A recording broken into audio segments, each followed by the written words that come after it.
Hello and welcome to Database Management Systems. I'm Javita Christie, and in this video, I'm going to explain to you database security, a brief introduction to how modern databases are made secure. So let's begin. Modern databases use the following approaches to make databases more secure. The first of these approaches is called Discretionary Access Control, or DAC.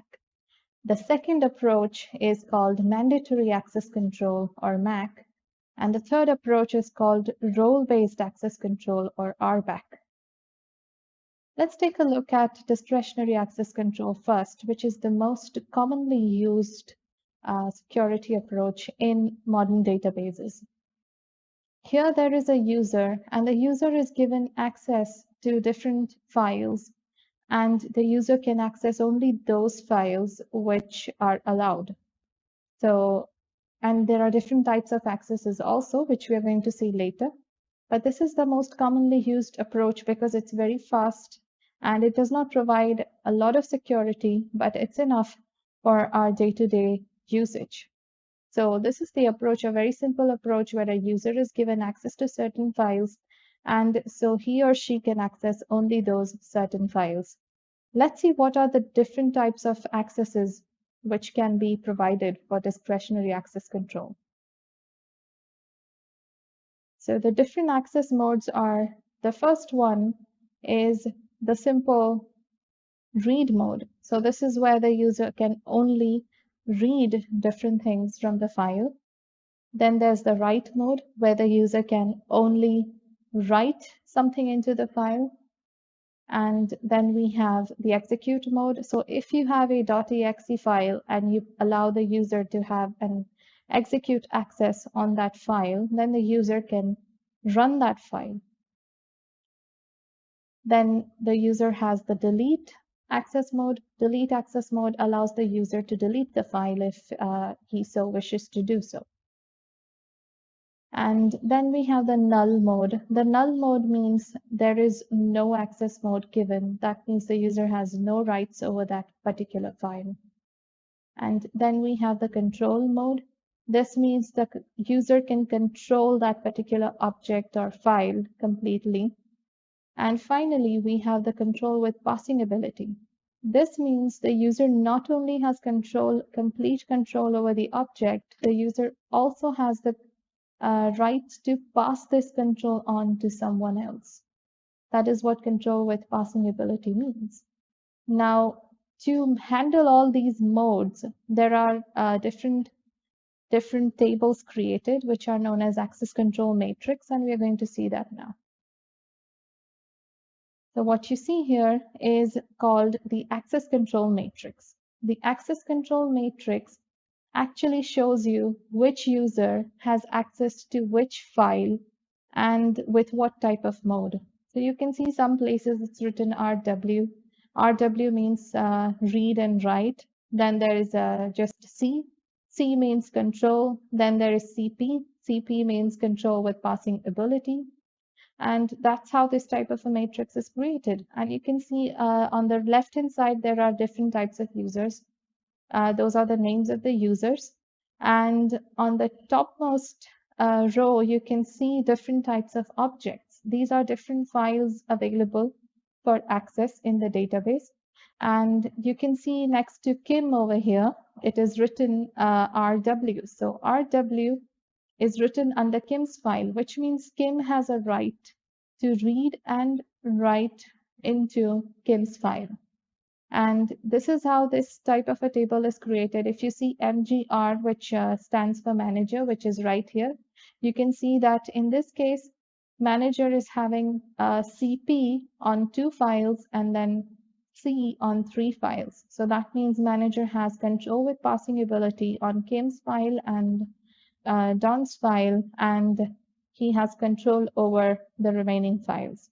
So this is how a discretionary access control mode works by creating access control matrix.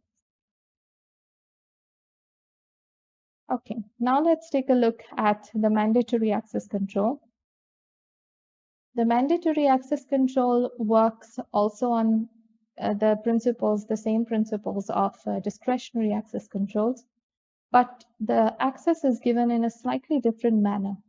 Here, access is given not just on the basis of how users are associated with files, but also how files are associated with users. And you might have watched some, if you have watched any crime fiction series, you might know that, some files are classified. So that means the person who wants to access the file does not have enough security clearance to be able to access that file. And that is why it is known as a classified file. So the same thing is available here in mandatory access control. A classification system where not only users are classified, but also files are classified. So each user is given a level and a file is given a level, and only if the level matches, then the user is able to access the file.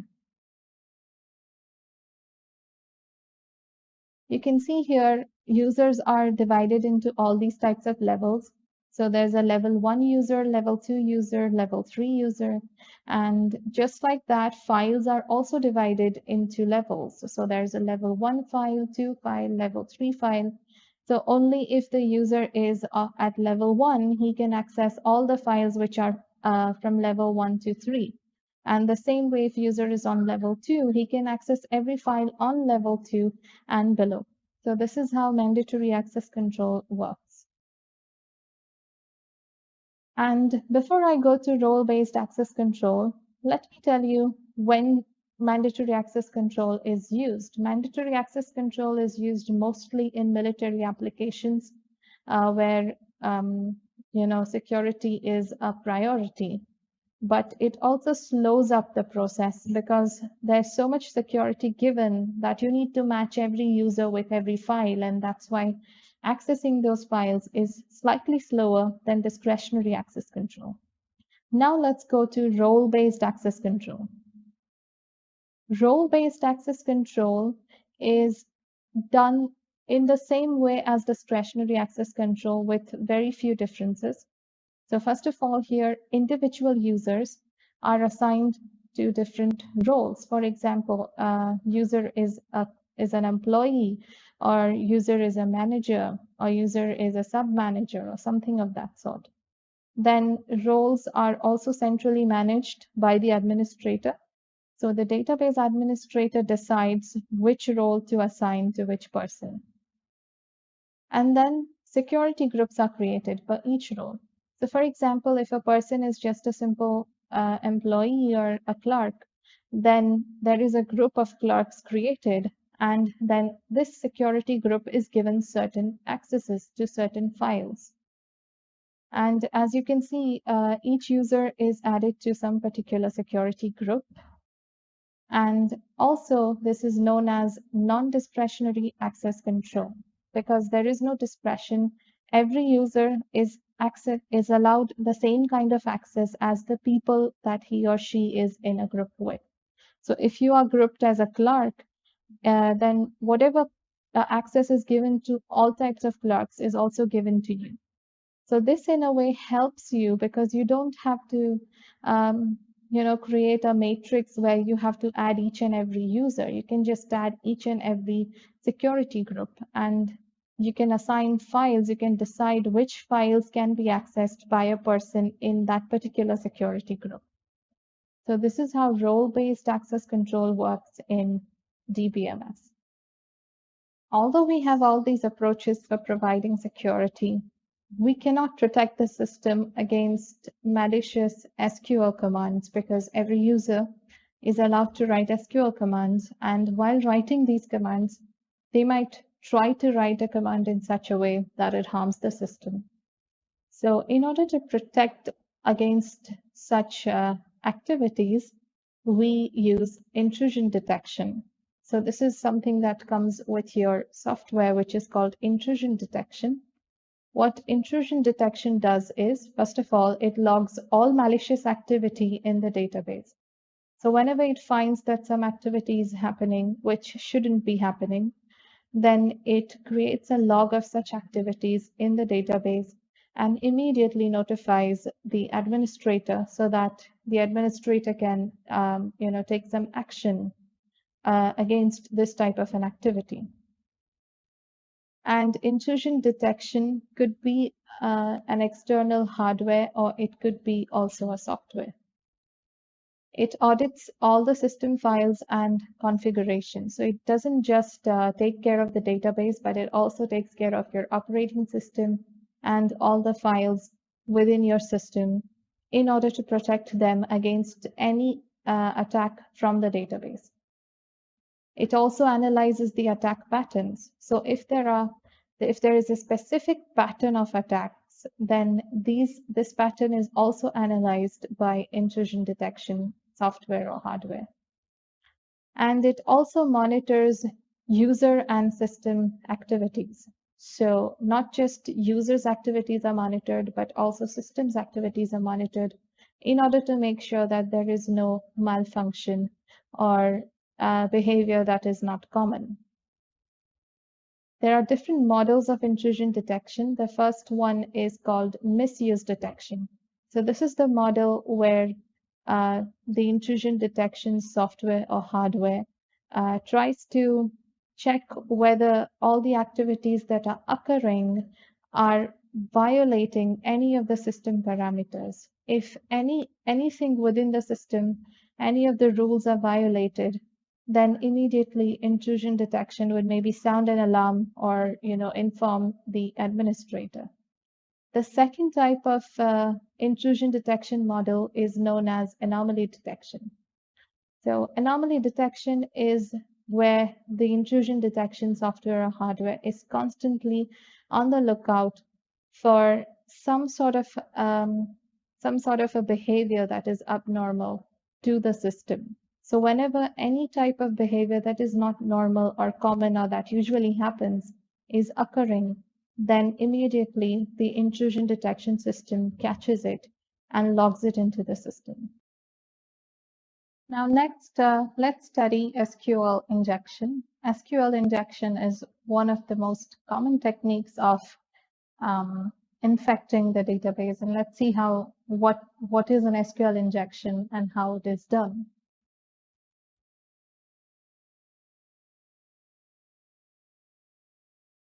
Now, SQL injection is nothing but a code that is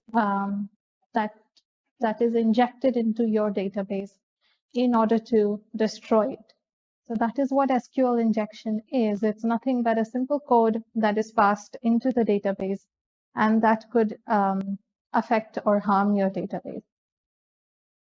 It is also one of the most common web hacking techniques, and it involves placement of a malicious code into SQL statements when you are filling, say, some web forms or something. So when you're filling these types of forms, there might be an SQL injection which is injected, and this could harm your system. Let's see this with an example now. So consider this statement that is given right here. You can see it. So here I have the text user ID equal to get request string. Now this is nothing but a PHP code, a very small PHP code. But what exactly it does is you don't need to really know how this other programming language works. You just need to understand that when there's a form involved on any kind of a web page, then on that form you will see a user ID column or user ID section where you enter your user ID. So this particular line of code actually accepts that user ID and then processes it. So this is a code that is written in order to process a user ID. Now this is my SQL query.